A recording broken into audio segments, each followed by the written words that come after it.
રાજકોટ મહાનગરપાલિકા દ્વારા ગણપતિ વિસર્જન નિમિત્તે 8 જગ્યાઓ પર વ્યવસ્થા કરવામાં આવી છે, જેમાં fire staff, station fire officer, leading fireman સહિતનું મોટો બંદોબસ્ત મૂકવામાં આવ્યો છે.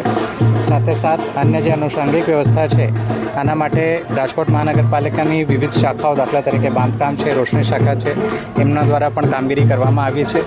આપ લોકોના મારફત અમારી વિનંતી છે તમામ લોકોને કે આપ લોકો જ્યારે પણ વિસર્જન માટે આવો તો આપને વિનંતી છે કે આપ લોકો અમને સહકાર આપો અને આપની જે પણ મૂર્તિ છે એ અમારા ફાયરના જે ટ્રેન્ડ સ્ટાફ છે, જે લોકો સ્વિમિંગમાં અને અન્ય રીતે ટ્રેન્ડ છે, એમને આપ આપની મૂર્તિ આપો અને એને સંપૂર્ણ સન્માન સાથે રાજકોટ મહાનગરપાલિકાની પ્રોફેશનલી ટ્રેન્ડ ટીમ દ્વારા આ કામગીરીમાં કરવામાં આવશે. મારું નામ કૃપાલી મોલિયા છે.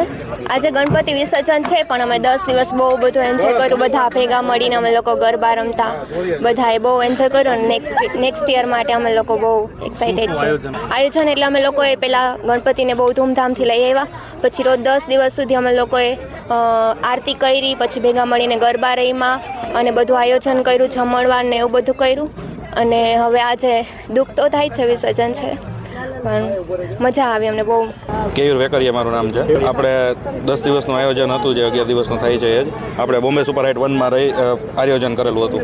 વિસર્જન કરવું પડે છે, એના માટે ખૂબ જ દુઃખ થાય છે. બાપાને મોકલવાની તો ઈચ્છા નથી, પણ વિધિ પ્રમાણે જે મોકલવા પડે છે એ રીતે વિસર્જન તો કરવું જ પડે છે. તંત્ર દ્વારા ખૂબ જ સારી સુવિધાઓ કરવામાં આવી છે અને કોઈની પણ જાનહાની ના થાય, કાંઈ પણ શાંતિથી બધું માહોલ બધો બની રહે, એના માટે તંત્રની બહુ સારી રીતે વ્યવસ્થા કરેલી છે.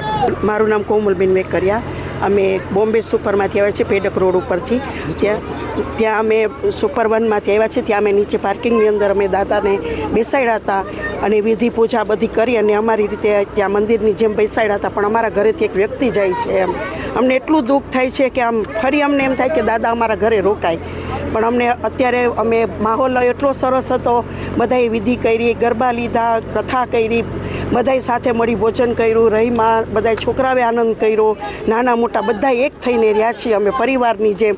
પણ અમારા દાદા અમારા ઘરેથી જાય છે એનું અમને બહુ દુઃખ થાય છે અને અમારા ઘરે ફરી પધારે એવી અમારી આશા છે. આવતા વર્ષે વહેલા આવે અને અમને એમ થાય છે કે અમારા દાદા અમારા ઘરે જ છે. અત્યારે અમારા નીચે પાર્કિંગમાં જ બેઠા છે, પણ ખાલી અમે મૂર્તિ જાય લઈને આવ્યા છીએ પધરા. પણ અમારા દાદા અમારા ભેગા જ છે અને હજી ભેગા જ રહેશે. અમારી આખી બિલ્ડિંગનું ધ્યાન પોતે જ રાખશે.